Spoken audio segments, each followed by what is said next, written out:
그래서 곰곰이 생각해보고 이 병의 심각성을 알고 난 뒤에는 소름이 끼칠 정도로 내가 어리석고 무섭다라는 공포감까지 들기 시작했어. 그러면서 이 병의 원인이 과연 무엇일까? 내가 원인을 한번 이렇게 찾아보면 첫 번째가 나의 잘못된 생활 습관이었습니다. 그 중에서도 가장 중요한 식습관, 내가 먹는 습관에 잘못된 게 굉장히 컸었습니다, 여러분. 이게 핵심 포인트입니다. 내 원인 중에서 자, 그 세부 내용을 한번 보도록 하겠습니다. 불규칙한 식사 패턴이 있었습니다. 그리고 과식과 폭식의 연속이었습니다. 그리고 잦은 음주였습니다. 그리고 내가 피해야 할 음식들, 내 몸에 맞지 않는 음식들, 아까 대표적으로 술, 밀가루 음식, 이런 것들이죠. 인스턴트 음식, 튀김류, 이런 것들 지속적으로 먹고, 맛있어요. 그런 것들이 또 좋아하는 음식이기 때문에 대수롭지 않고 좋아지면 또 먹고, 설사하면 약을 먹고, 이런 연속의 악순환고리는 계속 반복되었다. 그 다음에 두 번째가 저의 잘못된 생활 식습관으로 인한 거대해진 과체중의 비만이었습니다. 그리고 특정 부위의 복부 비만, 그러니까 몸이 뚱뚱해지고 특정 부위의 이게 복부 비만이 오니까 늘 배가 싸늘하게 차고 싸리하게 아프고 이게 설사를 늘 해도 또 누구 싶고 그런 증상이 계속 있었던 거죠. 키가 180에 몸무게가 88kg, 85kg에 나갔는데 허리 둘레가 36까지 나갔었습니다. 그러니까 과체중의 복부 비만이 심각했고 그런 잘못된 식습관이 결과가 아닌가 이렇게 지금은 추측을 하고 되돌아보면 참 부끄럽지만 과거에 그랬었습니다. 그리고 운동 부족이었었습니다. 제 직업 특성상 운동이 굉장히 부족했습니다. 그런 걸로 인해서 과체중이 발생되었고, 그런 걸로 인해서 제가 잘못된 운동으로서 풀어야 될 어떤 스트레스 관리 같은 거, 관리를 못했습니다. 이 스트레스 관리를 못한다. 이 스트레스 관리가 굉장히 그 대사질환에서도 굉장히 영향을 많이 미칩니다. 특히 과민성 대장증후군의 그 어떤 심리적인 요인의 어떤 그 스트레스가 굉장히 저는 작용을 많이 한다 생각을 합니다. 스트레스를 쌓아두기만 했지 스트레스 관리 해소를 잘 못했다. 이런 병들. 그 다음에 쓰레기를 쏴두기만 했지 버려내지를 잘 못했다. 이런 어떤 저의 불찰과 잘못을 인정을 합니다. 그리고 잘못된 수면 패턴이 있었습니다.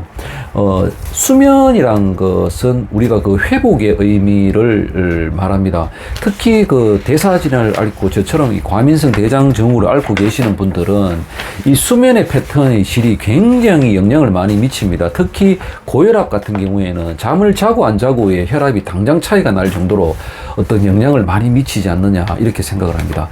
그래서 제가 이 원인을 알고 나고 병원에서 주는 약은 만성질환에 치료약은 없다.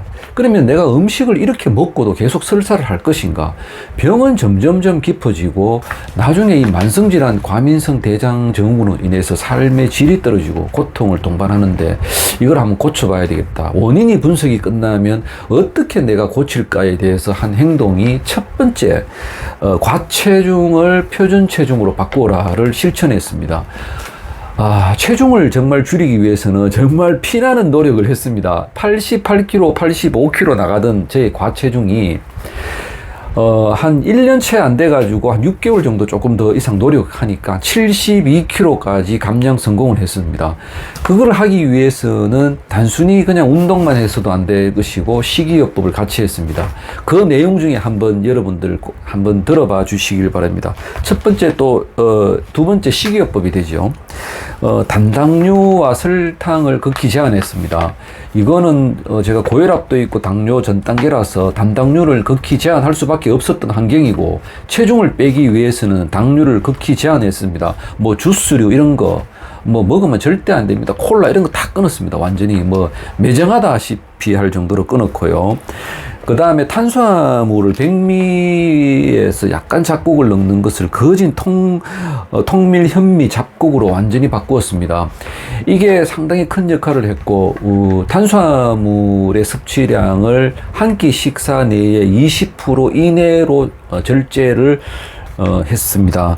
그 다음에 나머지는 채식 육식과 해조류와 과일을 한 50% 정도를 즐겨 먹었습니다. 그 다음에 단백질 섭취를 나머지 한 30%를 했는데, 거기에 동물성 단백질은 치료 과정 내에서, 다이어트 과정 내에서는 조금 자제를 했습니다.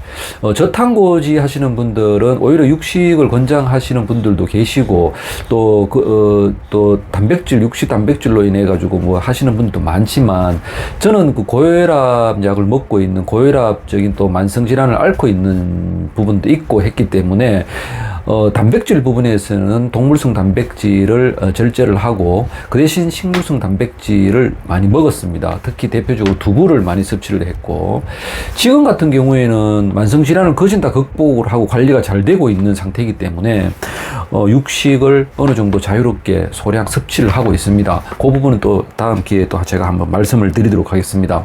그리고 또 뭐 그것만 먹을 수 있느냐, 또 뭐 국수류도 먹고 싶지 않느냐, 뭐 좋아하는 음식도 먹지 않느냐 하지만 그런 음식도 먹었습니다. 그 대신 뭐 국수류를 좋아하면 뭐 흰 밀가루로 된 국수는 먹지 않고 현미로 된 밀가루라든지 뭐 현미로 된 파스타라든지 뭐 이런 걸 구입해서 뭐 수제비도 현미, 통밀 현미로 만든 뭐 수제비나 국수 같은 거, 이런 파스타 같은 경우는 제가 직접 요리를 해서 먹었습니다. 그렇게 이러한 식단 관리를 통했고, 그 다음에 이제 중요한 것은 운동입니다. 운동을 그 하루에 한 5km 내에 7km 정도, 이거 정말 생존이 걸렸다 할 정도로 노력을 많이 했습니다. 여러분, 이 과체중과 복부 비만과 음식 조절, 그 다음에 운동 이거 하지 않고서는 절대로 내 몸의 체질 개선을 할 수가 없습니다. 이거 하지 않고 몸을 바꿨다 하는 몸은 또 다시 요요로 돌아올 것이고, 뭐 약을 먹어서 체중을 뺐다 이런 거는 절대로 하시면 안 됩니다.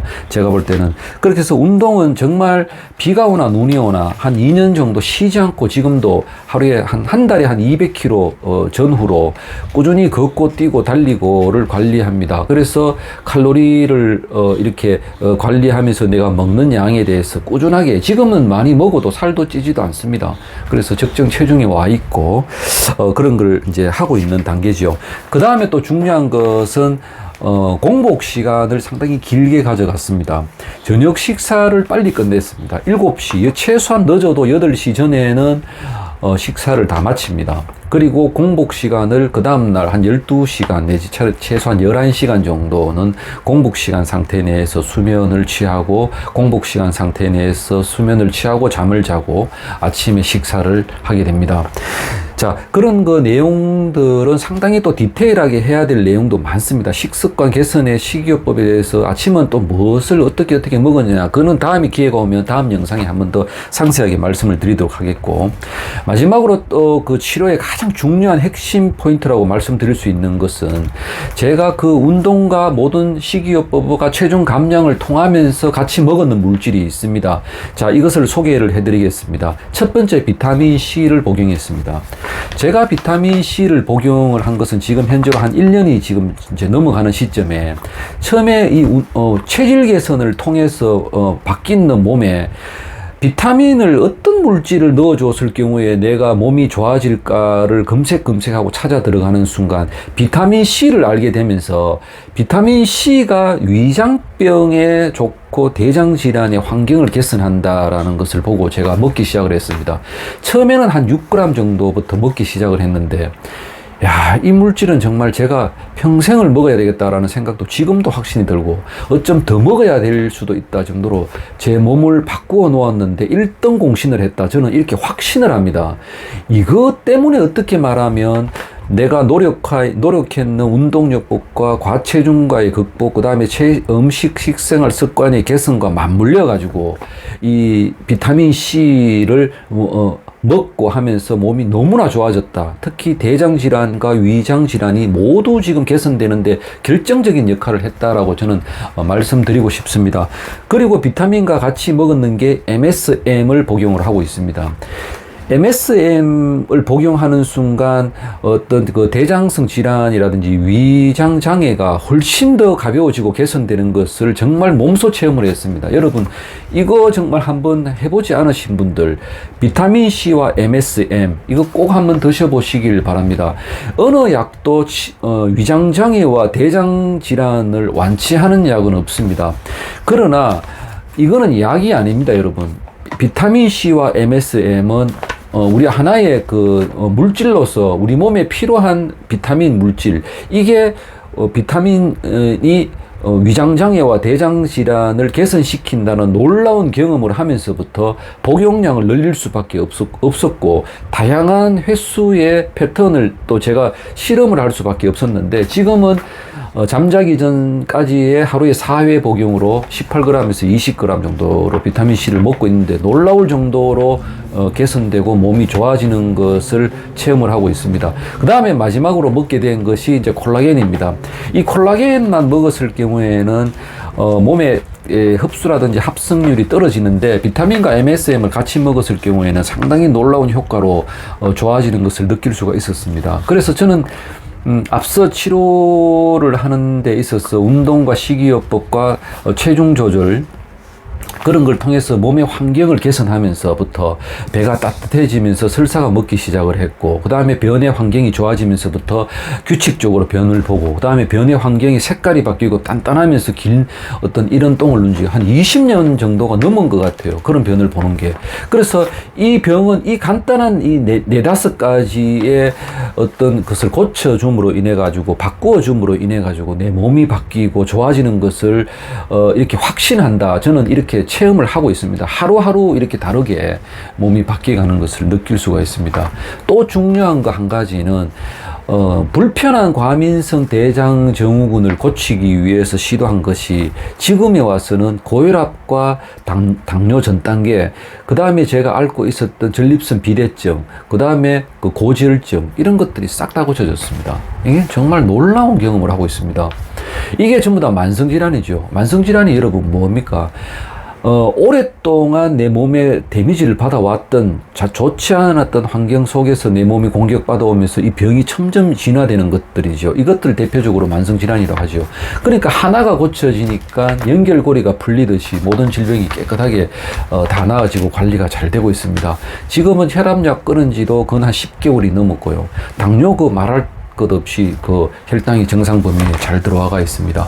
그리고 고지혈증 같은 거 피검사해 보면 완전 깨끗한 상태 내에서 이렇게 정상 범위 내에서 들어와 있고, 염증 수치 마찬가지고요. 이 모든 질병들이 다 좋아져 있습니다.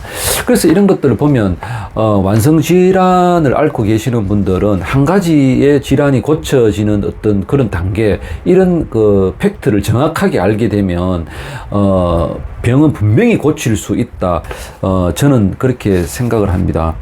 그리고 제가 마지막으로 이렇게 이 모든 질병에 대해서 한 가지 여러분들께 말씀드리고 싶은 것은, 모든 질병은 쉽게 고칠 수 있는 골든타임이 있습니다. 이 골든타임을 늦추는 순간, 지나가는 순간은 참 큰 병으로 발전할 가능성도 저는 높다고 보고 있고요. 그래서 하루라도 빨리 자각을 해서 고쳐야 된다. 저는 그렇게 생각을 합니다. 끝으로 우리가 인과율이라는 말이 있습니다. 원인이 있으면 결과는 분명히 있고, 원인이 없는 결과는 존재하지 않습니다.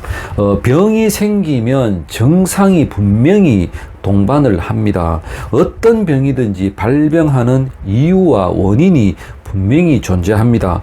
병의 원인이 뭔지를 치유하지 않고 정세만 치유한다면 그 병은 점점점 깊어지고 그 병은 고칠 수가 없어집니다. 여러분, 제가 앞서 설명드리는 대사질환 인과 만성질환의 원인, 잘못된 나의 생활 습관, 과체중, 스트레스 관리, 수면 패턴, 이런 것들이 결정적인 나의 몸을 망친 원인, 이걸 고치지 않고서는 절대로 이 병을 고칠 수 없습니다. 여러분, 비타민C와 MSM, 콜라겐과 그 잘못된 원인 4가지를 여러분 개선한다면 어떠한 병도 고칠 수 있다고 저는 확신을 합니다. 제가 1년이 채 지나지 않아 6개월 정도 만에 거진 이미 이 병에서 탈출했다고 저는 생각을 하고 있고 지금도 그 데이터를 꾸준히 가지고 있습니다. 특히 고혈압 같은 경우에도 10개월째 계속 관리를 하고 있지만 약을 먹지 않고서도 정상 범위 내에서 아주 정상 범위 내에서 혈압이 관리되고 있습니다. 과민성 대장 증후군 역시도 여러분 쉽게 고칠 수가 있습니다. 이 설사를 오랫동안 방치하면 앞서 초입에 말씀드렸다시피 심각한 병으로 발전할 가능성이 상당히 높습니다. 하루라도 빨리 자가하셔서 이 병에 대해서 고칠 수 있는 그런 생각을 가지시고 실천하신다면 여러분들의 건강 하루하루가 달라지리라고 저는 생각을 합니다. 꼭 한번 도전해 보시길 바랍니다. 궁금한 사항이 있으신 분들은 댓글을 달아주시면 제가 상세하게 한번 설명을 드리겠습니다. 같이 한번 이 병을 고쳐봅시다, 여러분. 자, 화이팅! 감사합니다. 끝까지 들어주셔서.